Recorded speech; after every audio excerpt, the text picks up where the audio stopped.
So I thought best continuing yesterday, since we were talking about the General Chiropractic Council, let's go actually deeper into who actually sits on this council, who is responsible for making these decisions. However, first of all, before we go into that, I'm on their homepage here, and I'm just going to read this About Us section. So, the General Chiropractic Council, or GCC, regulates chiropractors in the UK to ensure the safety of patients undergoing chiropractic treatment. The GCC is an independent statutory body established by Parliament to regulate the chiropractic profession. We protect the health and safety of the public by ensuring high standards of the practice of the chiropractic profession. The title chiropractor is protected by law and is a criminal offence for anyone to describe themselves as a chiropractor without being registered with the GCC. We check that all chiropractors are properly qualified and are fit to practice.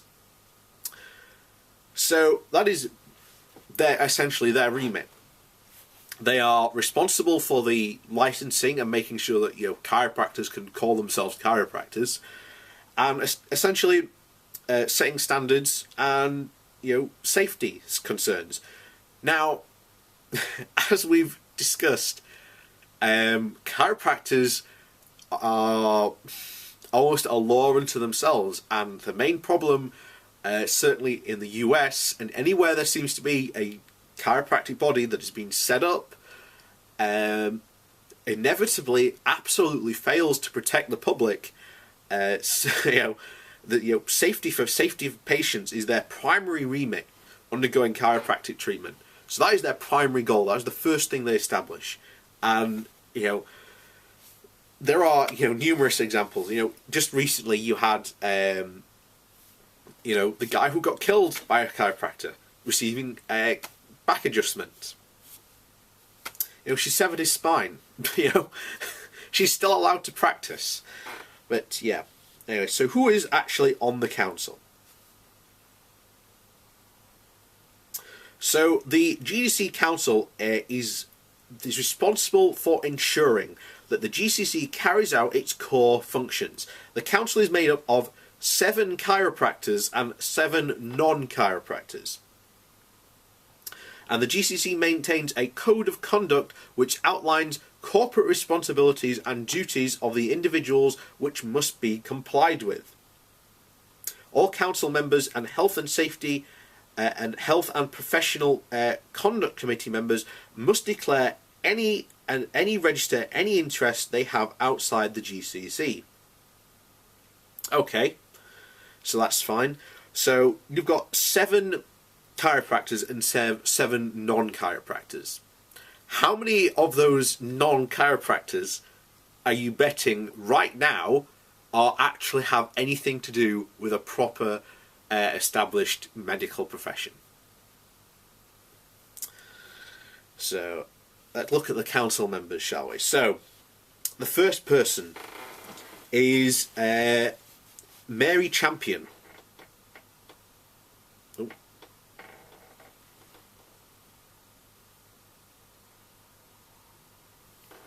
So here's a biography. So Mary Champion is a chartered director who since 2008 has served as a non-executive board member for public organisations including Royal Mint Limited, the National Lottery Commission, the Gambling Commission, Brunel University London. She chaired the Institute of Customer Service from 2009 to 15 and was a trustee of the Girls' Day School Trust for 10 years. She's currently a member and the Audit Committee Chair of the Archbishop's Council of Church of England, and she has recently appointed the West London Health Research Ethics Committee.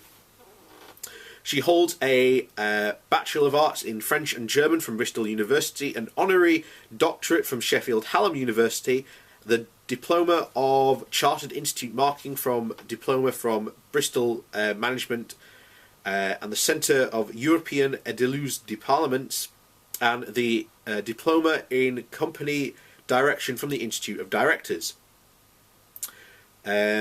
So essentially, that's our first person, our first non-chiropractor.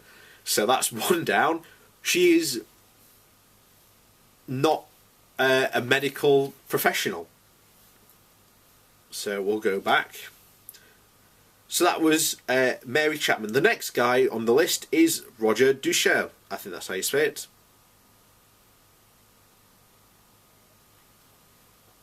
So Roger Duchel is a chartered public finance accountant.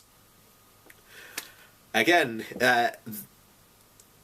yep, he's had nothing to do with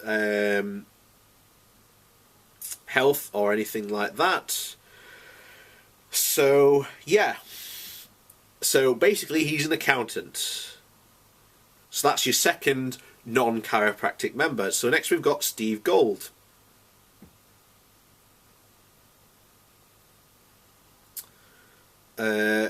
Steve is a specialist in regulation, consumer protection and strategic policy development.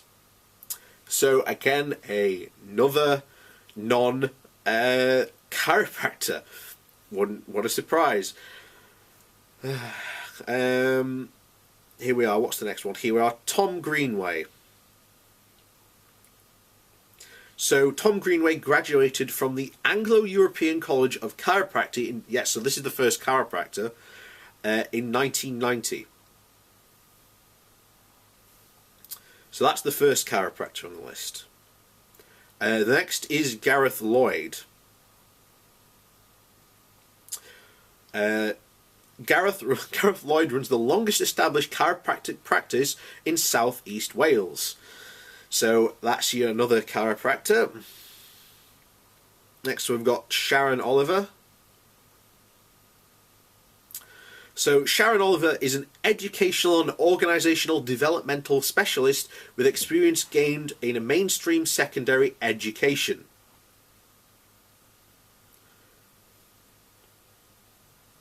So that's another non-chiropractor.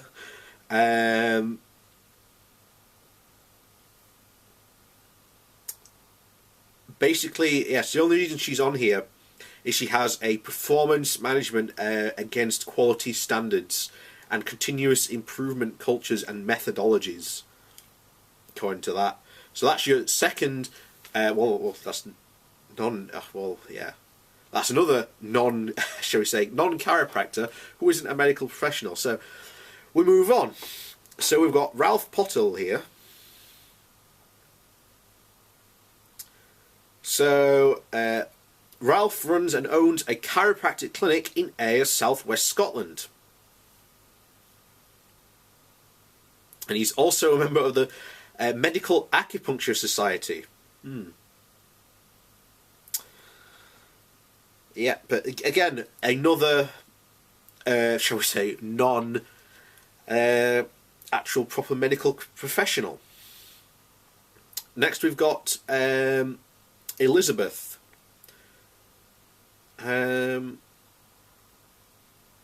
So we've got formerly the principal nurse and director of health planning in Department Services and Public Safety Northern Ireland. Extensive experience in general nursing, midwifery, health visiting, management, leadership throughout Northern Ireland, providing advice on national policies and guidance. Lectures at the University of Ulster, established for planning for health. So you could say she technically is,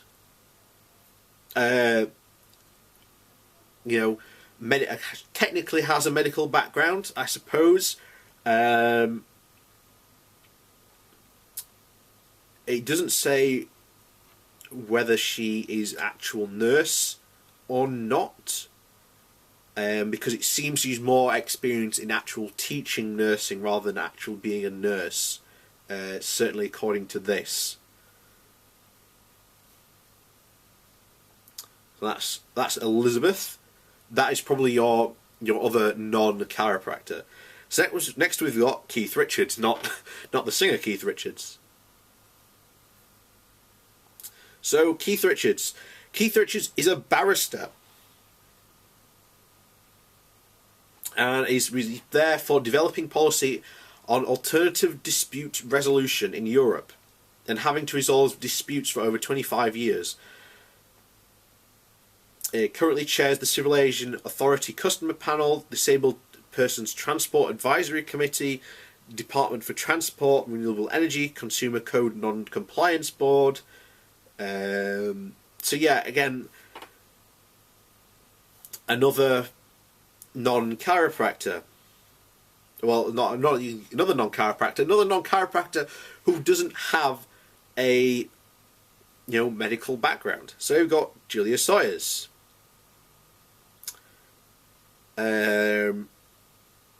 Yep, so Julia Sawyers is a practicing chiropractor in private practice. So there's another chiropractor. Carl Slinch, I think that's how you say it. Let's take a look at him. He's been the Dean and Professor of Law at the City Law School, City University London since December 2012. Again, another lawyer. So that's 2 lawyers they've got. Next we've got Guy Schweit, or Gail Schweit. I think that's how you say his second name. Let's take a look at her. I think she'll be. Yep, she's got. Gabrielle has over 20 years of experience in chiropractic practice. Not surprising. That's the other chiropractor. And finally, we've got Philip Yarden. So who's Philip? I bet he's the other chiropractor. Yep. Philip Yarden is a registered chiropractor working in the private practice of Wiltshire. So, out of the 13 members on the Chiropractic Council, there isn't a single one of them that has an actual medical background. The only one you could say comes close, and I'm 50-50 on calling her whether she's actually because it doesn't do a good job of explaining whether she has actual proper nursing experience, is Liz Qua. I think that's how you say her second name. It's Q-U-A. I think that's how you... Okay, so that's literally how it's spelt here.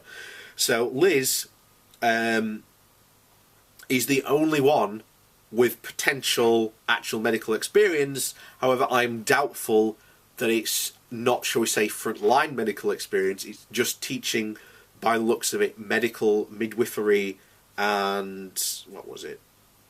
Yeah, we'll just go over her again. So, extensive experience in general nursing, midwifery, health visiting, management and leadership throughout Northern Ireland, providing advice on national policies and guidance, and locally to the 2 billion major capital schemes with an emphasis on quality, patient safety and improving standards for patients and staff. I'm not confident that she is, to be honest. It seems to me she's got more of a academic teaching background. And to me that's very rather telling, because here you have a health professional body that doesn't actually have a single practicing doctor. I would like to see at least 3 actual doctors on that council. Here you have absolutely, not one. As I said, I've said before, there isn't one single real medical professional sitting on that board. They've got 2 lawyers sitting on that board, and you've got, according to them, 7 non-chiropractors and 7, chiropractic. But these are the council members. And is it any wonder they get away with all this stuff? Because you've got 7 chiropractors who go, "Oh yeah, that's perfectly fine. Yeah, we do that." And then 7 non-chiropractors who aren't who have no medical background. You've got one Liz Quay who potentially has somewhat of a medical background. However, I think from what her biography, it seems to be more of a teaching background rather than a actual first-hand experience medical background. But that's just me reading her biography on the council website. I could be wrong. So there's only potentially one member there. That is horribly unbalanced. horribly unbalanced. You know, and you wonder why people, you know, this is why I'm calling for, you know, the GCC to be completely torn down and rebuilt from the ground up, because there's not a single person there with some actual general medical experience. There's one potentially, however, I think she's more academic experience rather than actual first-hand medical experience. You know, this is why it's a serious problem, and we need to actually do something about it. But there you go. And by the way, just for the sake of argument, I did this on the 29th of the 10th, 2007, just in case anyone is watching this, so I say, at a later date and things do change. Hopefully they might, you never know. But at the moment of doing that, of this date, there is only potentially one member on that council, sitting council, that has some form of medical experience.